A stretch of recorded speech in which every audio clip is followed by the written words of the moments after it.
अंतिम ऋषि के मानने वाले जब भारत में आ जाएं तो उनकी पहचान देखना, शर्म शुरूधारी, लंबी दाढ़ी रखेंगे लेकिन दाढ़ी में गांठ नहीं लगाएंगे।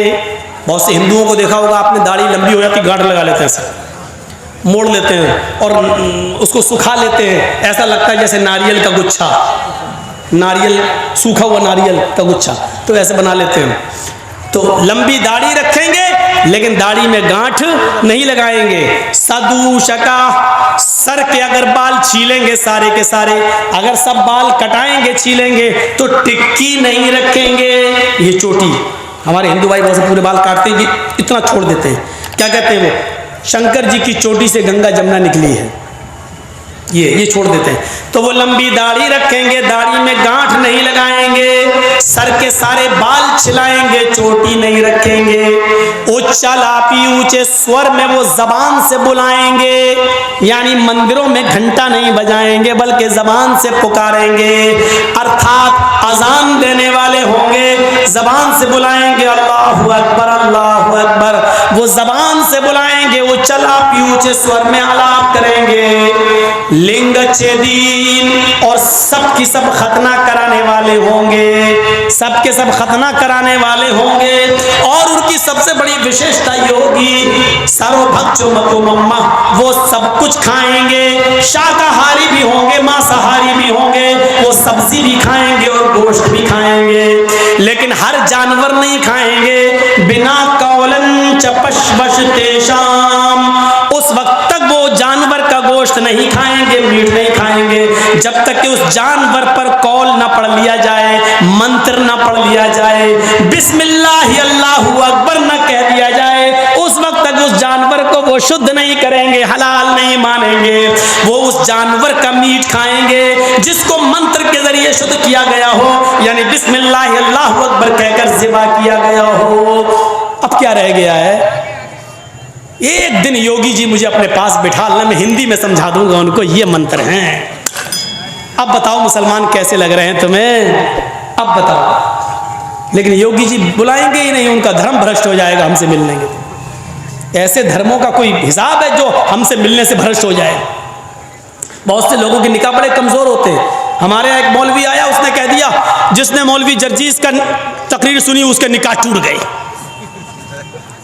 तो एक मौलाना आया, वो कहने लगा कि जिसने तकरीर सुनी है मौलाना जर्जीस की, वो दोबारा हमसे निकाह पढ़वाए। अब वहां एक आदमी गया, कहता मौलाना साहब मेरा निकाह पढ़ा दीजिए, हम तो सुने आए थे तकरीर।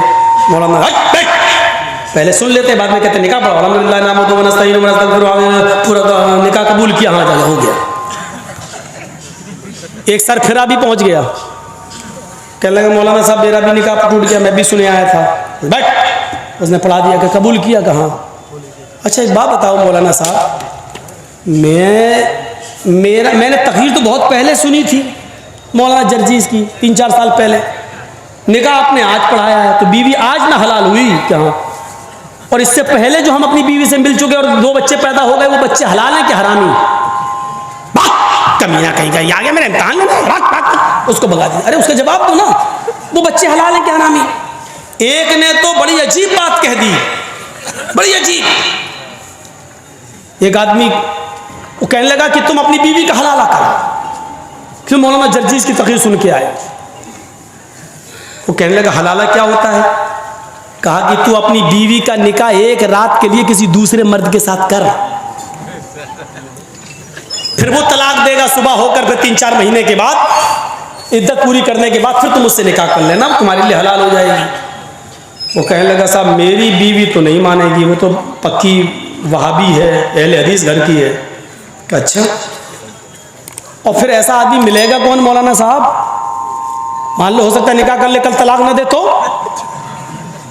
तो मौलाना पगड़ी वाले थे, कहने लगे अगर शक है कि तलाक नहीं देगा तो घबराओ नहीं, मेरे साथ कर दो आज की रात निकाह, मैं तो सुबह जाऊंगा, कल तलाक दे दूंगा मैं।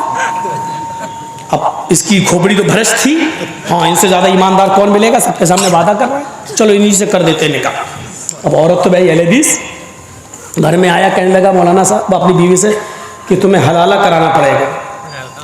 वो जानती सब थी, मेरी तकरीरें सुनती है तो वो जानेगी नहीं। कहती हलाला क्या होता है? क्या तुम्हें एक रात के लिए दूसरे मौलवी से निकाह करना पड़ेगा, दूसरे से निकाह करना पड़ेगा? क्या शर्म नहीं आती तुम्हें? बीवी हूं आपकी, हैं?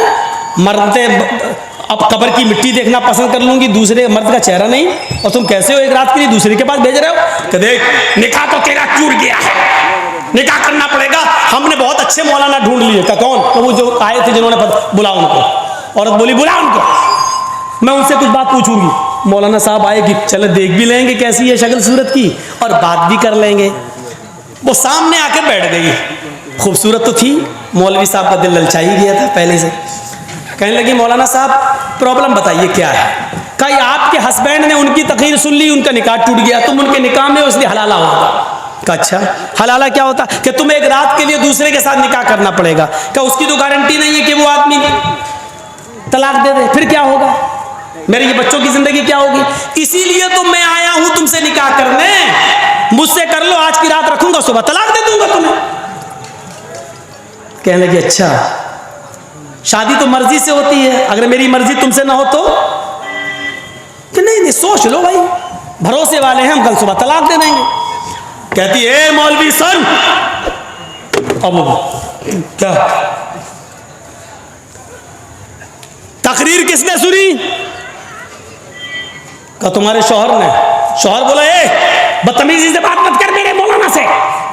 वो कहती है सुन चुप, बदतमीजी निकाह तक करने के लिए लाया, एक रात के लिए इसके पास भेजने के लिए भी तैयार हो गया, इससे बड़ी बदतमीजी क्या होगी? आदमी बोल रहा है तुम बहुत ज्यादा बोल रहे हो। चुप, ये बता कि तकरीर किसने सुनी? कहता मैंने। निकाह किसका टूटा?